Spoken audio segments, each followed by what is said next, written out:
Hello, and welcome to this broadcast. How to overcome emotional challenges and thrive academically. My name is Favor Joseph. I am popularly known as the Mindset Engineer. I am a mindset coach and I help people like you achieve exponential results by teaching you the powers of your mind and mindset.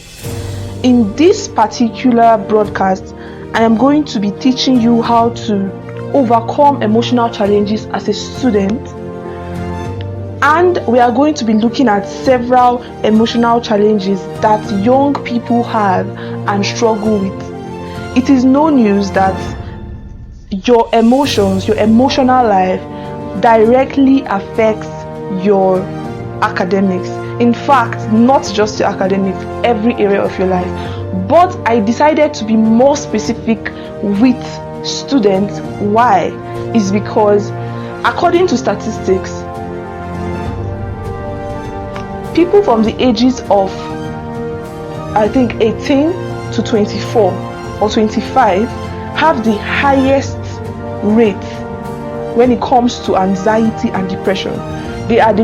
Anxiety and depression are topping the list on emotional problems and challenges people have.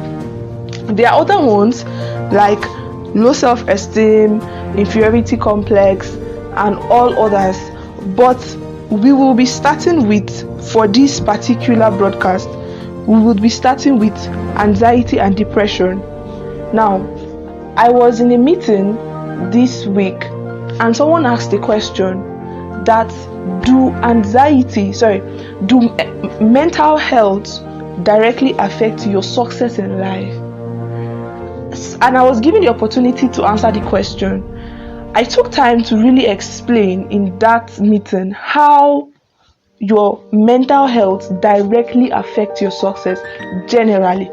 As I said earlier, not just academically, it affects you spiritually, it affects you mentally, which is your mental life, your mental health. It affects you even bodily.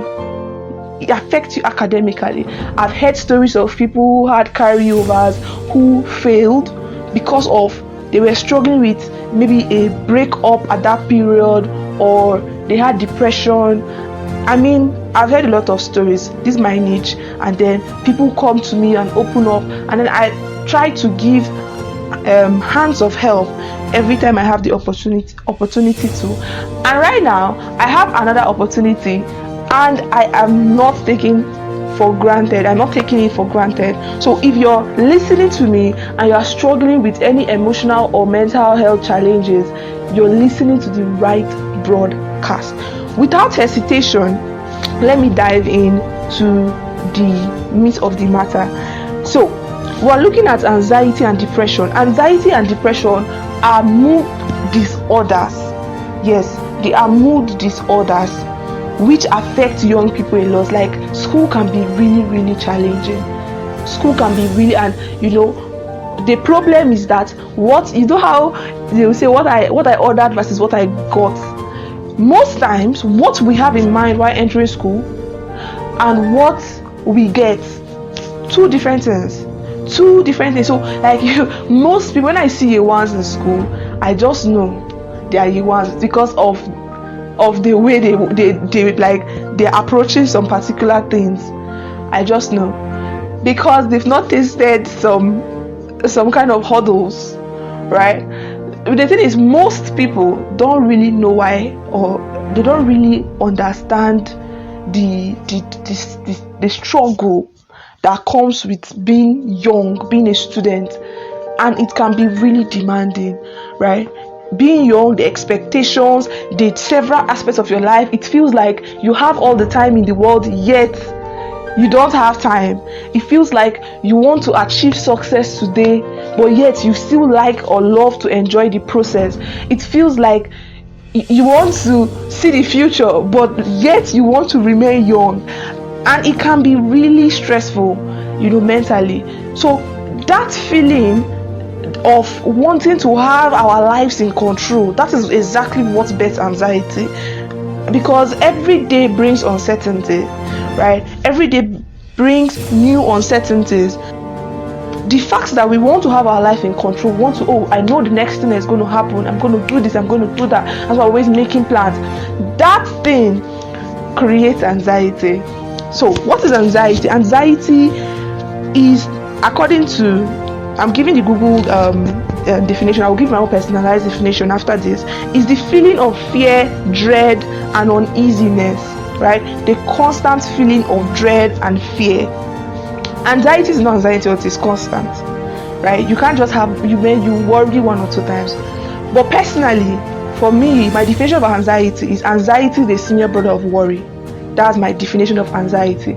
So whereby a worry, a concern become constant, become consistent, whereby you're not just thinking about it once, you're not thinking about it twice, but every day, something is troubling you, your soul, it's eating inside your spirit. That is anxiety. You're beginning to worry. That is like constant worry, right? Births this uneasiness and dread and fear. So in simple terms, anxiety is a senior brother of worry. Depression is a constant feeling of sadness, loss of interest, which stops you from doing your normal activities. Now, note the words I'm using. Constant. Once or twice something will happen, you feel bad, and everybody feels bad. I feel bad too. Something will happen, you lose somebody, or you get over it. But when it's constant, you're always sad. And you're not just sad, you lack that drive to achieve your goals, to push out your normal activities. When your sadness begins to interfere with your daily normal activities, you are entering into depression, right? Whereby you just get a feeling of hopelessness. So quickly, I'll be running down through the signs and of anxiety and depression. Now, there are so many causes of anxiety and depression. It could be biological causes. There can be hormonal changes, or what's this? I'm trying to remember something like imbalances in your brain. Yes, and that is why we recommend drugs. So I'm a pharmacologist in the making, and we also study this. So we could recommend drugs, antidepressants for you, right? But there are other ways to go. In fact, that's the main thing you should learn, because you don't want to live on drugs all your life, to always have to get yourself. No, you should be able to attack the problem. You understand? So when something is happening, you're not just looking at the thing, you're attacking the problem. That's what we want to do. I could just prescribe a drug, say if you're depressed, go take this. So we'll be looking at the causes, the signs, and the cure, right? So I'll be like dwelling on the cure. I'll just brush to the signs and causes. Causes of anxiety to the depression. There are so many causes, right?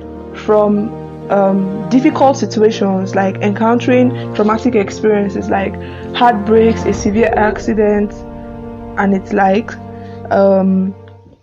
there are several causes, like encountering a difficult problem, unsupportive family, unsupportive relatives, lack of care, intimate care, loneliness, and their likes. There's so many things that can cause depression. That's now our focus here. We're looking at the cure. Now, the signs, because sometimes we might have anxiety or depression, and you might not even know that you do have anxiety and depression. When there is a continuous, note that word, continuous mood, low mood or sadness. You're not just sad one day, you're not just sad twice, you're continually sad, right? It's not normal. That's not your normal state. When you feel hopeless and helpless, you're always feeling like the world is tearing apart. If you're always getting that feeling, you're having either depression or anxiety. Fearfulness and guilt ridden. You're feeling guilty, you're feeling trouble, you're feeling fearful, you're feeling anxious. That troubleness and uneasiness in your spirit. Now you lack motivation. I'm going to dwell on this when I come to the cure. You lack motivation. Alright. Now there was I remember this time when I had a really difficult time in school. That was in my first year. Like I felt like, wait, what I ordered versus what I got, this is not the plan. This is not what I want to be doing for the next 5 years of my life. It felt like I came into something I was totally oblivious of. I remember I was just that it was my first year, second semester. I was totally like out. I couldn't understand what was really happening. I said, what is happening here? Just trouble. Just wake up in the morning and rush to school and do this, come back in the night, all exhausted. This is what I would be doing for 5 years. I said, no. I couldn't get any motivation. I remember I was asking somebody. I said, I had this friend who was so motivated about school, so motivated. I mean, every day is in school. If you just want to know what's happening in school, you call him. I say, come, what exactly do you say is the problem? Like, how do you do this? How do you really do this? And then he took time to explain to me that he just loves it. I said, how do you bring out that inside motivation? Now, in that period, I was struggling with, I think, and maybe not anxiety, I would say depression, because I was constantly tired. I would just wake up in the morning, I want to lie on my bed and not go out or do anything. I would just be there. I would just be feeling like, why do I even have to be in this place? And I remember him advising me, telling me something like, I should think of a reason bigger than me. I should think of a why. Who can I make happy by being in school? What can I achieve by doing this? He kind of helped me, but that was not the deliverance I got. That was not exactly what delivered me. I will come to the deliverance in the cure. So that period, I was very like down, constantly feeling lazy. Constantly feeling laziness is a separate discussion, but it's not a mental health challenge, but it's a part of depression. When you're constantly lazy, you're constantly tired. You just woke up in the morning, you're really tired. You're mentally exhausted. You just feel like no motivation, no drive for life. You're just there. Now, also, you have difficult time making decisions. You're always in a dilemma. You're always between the devil and the deep blue sea. You're always trying to, what will I do? You're always confused on how to go about things, right? You don't have that firm grip, that ability to take decisions. You might be struggling with anxiety or depression. There are several other signs that could give there are several other signs that indicate that one is struggling with anxiety or depression. Now, for anxiety, you have constant worry. You're always uneasy, you're always troubled, you're always feeling like overwhelmed, things like something is on top of your head. Some people even feel it. I know someone who tells me that he feels it in his heart. People have physical imprints of it sometimes. You're always tensed, you're always sweaty, like you're on the high at time, like most times. I know someone, he tells me that he feels it physically, like his heart is heavy. Normal, you just want to feel your heart. In fact, your heart doesn't have that so much weight that you should be feeling it. So he feels like his physical heart is heavy. I said that this thing I'm doing is not a health challenge. And then we started working on it. But then we were able to work on a good portion of his anxiety that he had towards life and attack the real problem, right? Attack the real problem. I'm coming to that. By the time we attacked the real problem, he discovered that this thing is not what he thought it was. So now let's move to the cure, which is the main part of the deal. The main part. As I said, firstly, we could go with antidepressants, right? Which is not what I would advise. It is very extreme, very, very extreme. You could take antidepressants, but on the meantime, let us look at physical or therapeutic ways we could solve depression and anxiety, even as a student, because it's very common among young people. Number one, get order in your life. Get a routine, right? One of the first things I do, like at a new year, new month, when I'm starting a new phase, is to set out new routines in my life. Get order. Try to make sure your physical space first is clean. Your physical space is orderly. You have where things are. You have a routine. You don't just wake up and anything that happens, you go with the flow. That the fact that you are living a disorganized life can contribute to anxiety and depression, because you feel like you don't have control. But routines deceive your mind to make you feel like you have control, because truly you can never really have control. Only God does. But when you have routines, you don't feel totally off your control levels. Like you feel like you have some grip of control over your life. So make routines, right? Say, I'm going to wake up at this time. Try it. I'm telling you, there was a particular time I had to start saying, I'm going to wake up at this time every day, and I'll sleep at this time. It was very hard though at some point. I started doing it for 21 days. Once it's so time, I'm sleeping, whether I'm feeling like sleeping or not. If like anybody should be calling me, I'm going to bed. I'll tell the person good night, tomorrow we'll talk. Any conversation will not finish tomorrow. I will sleep by that time, set an alarm to wake me up. After doing it for like 21 days, it became a habit. I didn't have to set alarm, or I didn't have to. Once you just get into that, my body clock will start saying, go and sleep, go and sleep. You understand?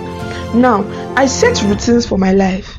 It's something I don't joke with, like actively. When I wake up, when I sleep, I can alter my routine once or twice within the week, right? But that living a very organized life, I have a very detailed to-do list. I remember one of my friends, she was like, you live your life very mechanical. I say it's a lie. I don't live my life very mechanical. I live a very ordered life. You people live life in chaos, and that's why you have a lot of chaos in your life. When you plan, when you sit down to write a to-do list, sit down to journaling, I'm coming to that. But you sit down to plan your life, plan your day. So okay, if I wake up like this, I'm going to do this, I'm going to brush, I'm going to eat. From the littlest or the tiniest of things, it prevents you from just waking up and scrolling on social media. Because the more time you spend on the screen scrolling aimlessly, the possibilities of you being depressed is high, very high. Let me tell you why. People on social media show you their best life, and you are comparing their best life to your own normal life. You're not seeing their behind the scenes. So by the time you scroll on social media for like 1 hour, 2 hours, 3 hours, you will see like 10 people's bed. I'll be like, this person graduated from school with me. This person. By the time you finish comparing, you will feel more bad than you started scrolling. So having a routine avoids you that, okay, I'm just going to scroll aimlessly, because you have something you want to go and do, right? So get in order. This one, it really helps me. Get in order. Don't just live life on default. Live life spontaneously. No. Secondly, find your purpose, your passion. Now, your purpose and passion springs up positive emotions. Positive emotions create motivation. Your purpose and passion springs up positive emotion. Positive emotion creates motivation. Now, when you have a purpose, right? When you have a purpose, I have a book, Self-Discovery, right? And I recently wrote another book, A Letter to Every Student in the World. In the book, I think in chapter 2, I took time to detail how to discover your purpose, like in details. If you are just aimlessly scrolling or with life, how to discover your purpose. I cannot start giving the details in this broadcast. We're going to take a lot of time. So if you really want to learn it, you could get the book. So what am I saying? Find your purpose. When I came out from secondary school, man, it was like my life took a different route from everything. Like what I planned my life to be like, what I got, very different. It was like out of the blues, really. Everything took a 180 degree for me. So that period, I took time to really reflect. I said, what do I want to do with my life? Took time to pray, took time to seek God. Your purpose should be in God. You will find your purpose in God. That feeling of emptiness you get, that feelings of isolation you get, you will find it in God. So I took time to get close to God. I took time to come closer to God, and I found my purpose. And the very moment I started pursuing after my purpose, I have this drive. Anybody who has met me physically, I don't think any of you have here, know that I live life with so much energy, like so much motivation, so much energy. It was not like that. Like so much anticipation for the next day, for the next minute, to see what I could do. Why? I'm talking like this to you because I'm passionate about what I do. It's a calling for me. It's not just something I want to make money. I'm not just trying to make money or trying to. No, it's a calling for me. It's more than that. Do you understand? I'm so passionate about it. Like goodness, it's something that could give me sleepless nights for days, and I will do it joyfully, right? So purpose, find your purpose in God. Find that will give you a positive. You will have something to wake up for. right? Because most people struggle with depression, anxiety, because you don't have anything that you are really chasing after. You don't have anything that you like to do from the depths of your spirit, or not just something you are doing, not just a job, but something you do and you are happy you are doing it, right? When you have something like that, trust me, your life can never remain the same. Never remain the same. You have something that makes you wake up and give you a cause to sleep late. You cannot be, there are sometimes in my life where I will have one or two difficult challenges comes for everybody. I have one or two challenges. There was one I recently hit this year. Goodness, if not I was not really like in God, I would have like falling off. It was unexpected. Now, that period, I had so much on my neck, like on my decks. I remember telling myself, see, Favor Joseph, I call myself FJ. I say, FJ, you see this thing now, you don't have time to be thinking about it. Do you understand? Because I talk to myself, I say, you don't have time to think about it. Just keep it first. We'll come back to it later. I mean, I just literally bundled the whole thing like this and kept it somewhere. I say, wait, just wait first. And I never came back to it. Because I know that if I start thinking about that thing, it might like kill my motivation. I just told myself, just wait, right? Soldier come, soldier go, barrack remain, right? Troubles will surely come, difficult challenges will come, things will surely go on, like things will surely go in ways we don't expect, right? So you just have to bounce back. Each time you hit a challenge, I'll have to bounce back. I just talk to myself, I don't have this time. I say the things on my neck is too much. I can't be sitting and be thinking about it. It has passed. I didn't get it and it's fine. And we move on. You understand? So because of I have something I'm pursuing. Most people, I'm telling you, if they hit the kind of challenge I did hit, it will take them nothing less than 6 months. Maybe 6 months is too much. 3 to 6 months. I've met people that have had similar issues, maybe not the same, and some of them, that 6 months, they've still not even recovered. But I just carried it. I say I don't have that time because I'm chasing after something bigger than me. So if one did not work next, right? If a particular opportunity did not click, up to the next, because it's all about consistency and intensity. Nobody really cares about you until you hit a particular level of impact. So because of I have a purpose, I have a passion, I have something that wakes me up, I am on it. You understand? So find your purpose. If you want to find your purpose and your passion, I have a detailed guide to help you. A letter to every student in the world is a comprehensive guide that will help you move from being a regular student to being a student that thrives. So number 3, right? Number 3, make friends and quit addiction. So make friends. So many people are very lonely. See, I know I know it's a harsh world, really, but trust me, they are still good people. They are still good people. They are still good. Sometimes I tell myself that I have to remind myself that it's not where you sow you reap, it's what you sow. So me myself, I try to be good to people, to make my own space good, right? And I attract people of my life. See, you attract people of your kind, whether you believe it or not. What you are thinking inside is the kind of people you attract. The day I changed the way I thought, right, I attract the way I used to think. See, the Bible says that as a man thinketh in heart, so is he. You are not going to become what you think. You are already what you think. You are not coming to become it. People don't really understand that scripture. You are not coming to become what you think. You are what you think already. So if you want to change you have to change what you think, how you view the story, how you view your life. Everything is perspective. And some people don't understand that. Everything you do in life is perspective. It's perspective dependent, right? So even hurting you, it depends on the way you view it. So if you view life that people are bad, you will get bad friends. Me, I believe that there is that friend that sticketh closer than a brother. I believe it very strongly in my spirit. That see, if like everybody should be shouting this one that, me, I will have friends that will be loyal and committed to me.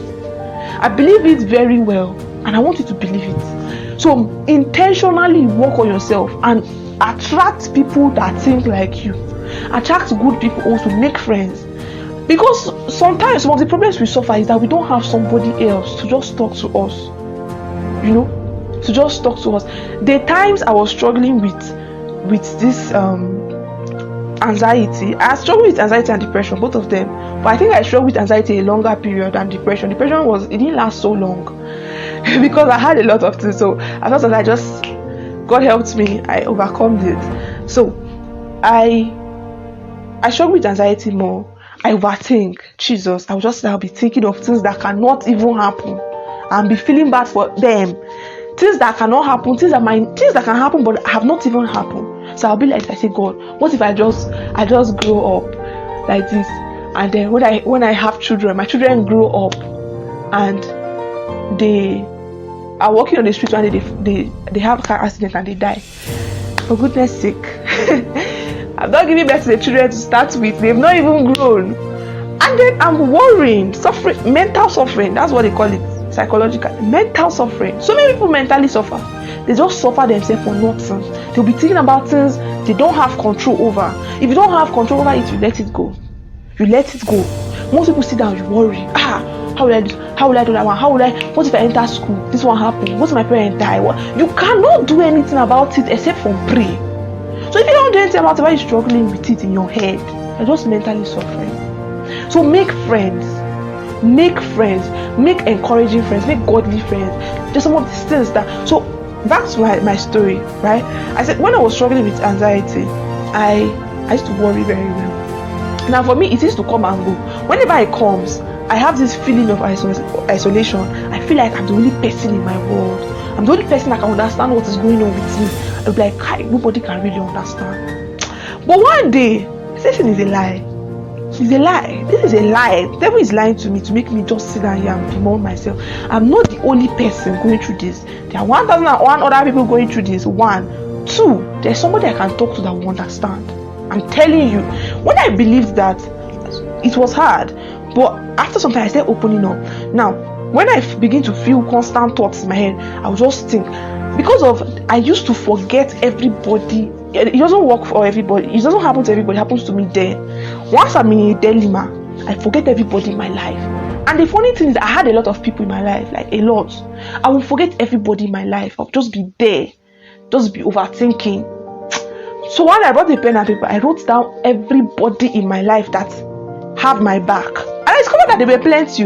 I said, wow. So I have plenty friends like this that have my back. Not just people that I can call and they will give me reasonable advice. And I don't used to call anybody. So I became intentional. I say, if I'm in a dilemma, I'm going to call somebody and ask the person, what can I do? So gradually, when it happened, I will call somebody and say, this and this is happening. What do you think I can do? The person will just effortlessly, person will give you advice and you do it and bam, you're out of it. I would have sat down there for the next 2 days, 3 days, bemoaning myself, overthinking, and just uselessing my time. Right? But when I discovered that it's not like that, I had to be intentional with the people in my life and make the friends I had more close. So I started communicating my challenge. If I have a challenge, I will tell somebody, I say, please, this is what I'm passing through. What do you think? Person will advise you. Person advise you. Discover that some of these things that we are taking our head is not that serious. So then you tell somebody, discover that wait, this thing is what is even disturbing me self. It's not as deep as your brain interprets it. I'm telling you the honest truth. So make friends, right? Make friends. So in that making friends, in that number 4 point, also you need to learn how to quit addictions. Quit addictions. These addictions talk. You can make your life miserable because addictions can be. Anybody that's addicted cannot live a organized life. Yes, because like a spirit is dragging you. Yeah, it's dragging you. And also in my book, Letter to Every Certain World, I gave detailed step. In fact, this addiction of a topic or of a chapter, it's not really a full chapter. I think it's chapter 14 or so. Either 11 or 14. I had finished writing this book and then it kept on in my mind that this addiction is a problem for plenty people. So I had to go and add it in the book. Specifically, I expounded on it because I know that plenty people, personally I've met people, I can't even count them, come and meet me. I'm struggling with addiction, porn, masturbation, games. I know people don't know that games can be an addiction to someone and like terrible or terribly useless in the person's life. I met someone of lately and he was telling me how games almost made him drop out of school. Like, he was obsessed with playing games, that one day he played the game from afternoon till night around 11. He was outside. He went to go and connect his to Wi-Fi, connect his phone to Wi-Fi, and he was playing games till that time. Is that when he was walking on the road going home, that for the very first time he asked himself, is this the life you want to live?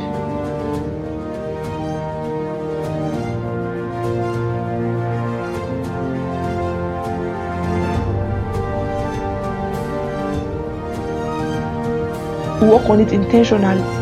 Me and games, we are working on different directions. When you come to, I don't want to talk about the spiritual aspect of it, but of course we know that when you do something consistently, you attract the spirit's version of it. So it's a different topic altogether. If you are struggling with addictions, you need to get my book, right? A letter to every student in the world. You need to get it. It's going to really help you. I took time to expand on it. But quit addictions. Addiction useless people's life. When you quit addictions, you have a more organized life. You can't create routines if you're addicted. You can't create routines if you're addicted, because that addiction will always want to pull you. Maybe you want to go and do something. The two will be preparing your body. I have to go and drink, I have to go and drink, I have to go and smoke. Hey, I will see somebody. Your body, you will not be comfortable. Your body will be on fire. See, I have to meet a girl tonight. You can't do anything that day. You can't think throughout that day. You wasted that time. Time is precious. Don't have time, right? You don't have time. So also,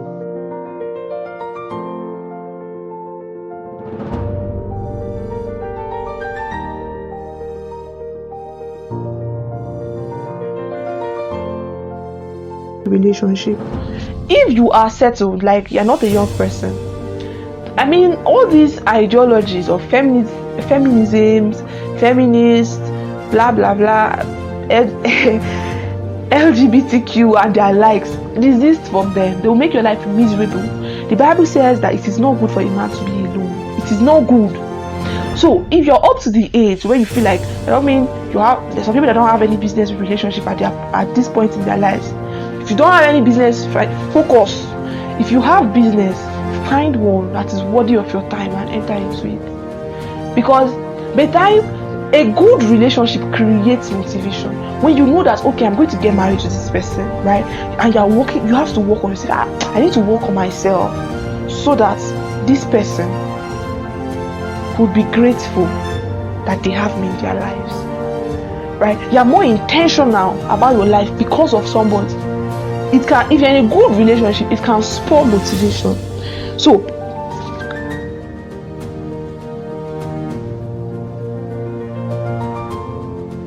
okay, so I don't want to expand further. I'm going to end this particular broadcast with this last one. We still have like a couple others to go, more than 5 others. That will be in the next broadcast. Also, you can, for you to overcome this anxiety and depression, get foundational parameters in your life set. Get foundational parameters in your life set. Now, if you need to get a job, get a job. If you need to go to school, go to school. Strive, write your JAMB. See, idleness is the devil's workshop. There's some foundational things. If you don't have in your life, you cannot be happy. Your spirit man strives for more. So don't get reluctant. Don't just your mates are. Earlier today, my mom was telling me something. She was like, that truly in life, right? She was just advising me that whenever people are your age grade are doing something, you should strive to do it as well, right? And she was citing an example to someone, and clearly I could just see it.